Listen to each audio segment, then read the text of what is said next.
Most guys underestimate how long it actually takes to get ready for SFAS and they treat it like a fitness test. It's not. It's a test of durability. And if you don't give yourself enough time to build that durability, you're going to break down before you ever reach the end of the course. So how long does it take to train for Special Forces Assessment and Selection? Let's break it down. SFAS is a very physically demanding course. You'll need competitive run and ruck times to get through gate week. You'll need the ability to carry a heavy pack for days during land navigation, and you'll need the strength to move with additional weight for long hours during team week. And once that's over, you're not done. You'll face an unknown distance ruck known as the Trek, which is usually somewhere between 26 to 30 miles. This is not something that you can shortcut. And if you show up underprepared, you're not just failing a fitness test. You're either getting hurt or you're getting cut. Now, the biggest factor that determines your prep timeline is simple: your training history. SFAS doesn't require freak genetics or an elite level of fitness, but it does require these three things: solid endurance capacity, moderate strength, and the durability to handle constant stress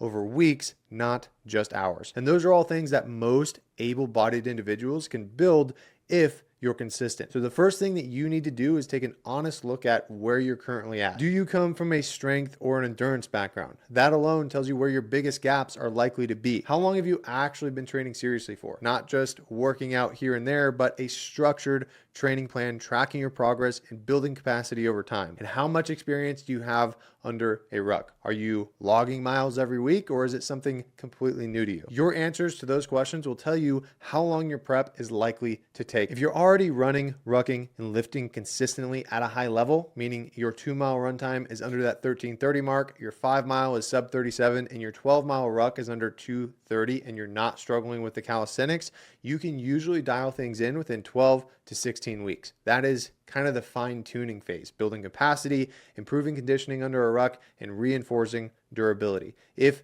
you've got an average training base, so you train regularly, but maybe your run times or ruck times aren't at the selection standard yet, or you've spent minimal time under a ruck, plan for 6 to 12 months of structured work. This gives you the time to build the capacity and durability without rushing it and risking injuries. Now, if you're starting from zero, so no real running background, little strength training, and no time under a ruck, then you're looking at 12 months minimum. And that's not a weakness. That's not a dig to anybody. That's just the reality. You're not training for general fitness here. You're training your body to handle sustained stress, load, and miles without breaking down. So once you know your timeline, the next question is, what does the training actually look like? First, forget the random special forces workouts you'll find on the internet. You don't need to crush yourself every session. That's just how you increase the risk of injury or burnout. What you need is consistent, structured work that builds you up without breaking you down. Here's what that looks like. First, build your run times. Run 3 to 4 times per week and keep it simple with this: low intensity zone 2 runs to build your aerobic base, and intervals or tempo runs to develop that speed that you're going to need for gate week.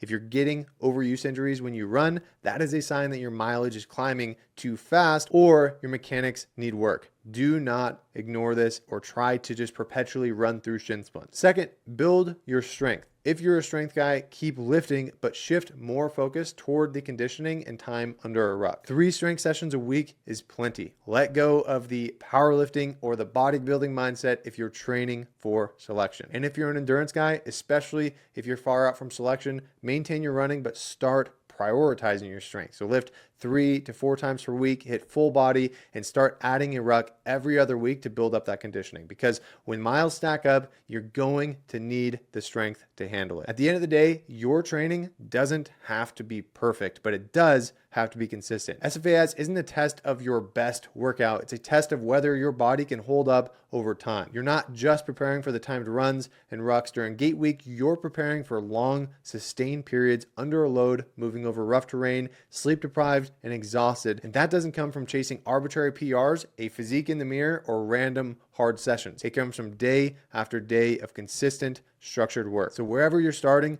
map out what needs work and start chipping away at it, because selection is just a demonstration of all of the work you have put in up to that point. So when you show up, you'll either perform or you're going to wish that you had prepared better. Now, if you want help building a custom plan to get there, I'll drop a link down below to see if working with myself is a good fit. And if you found this helpful, drop a like and I'll keep breaking down exactly how to train for selection the right way without the fluff. So stay consistent, train smart, and I'll see you in the next one.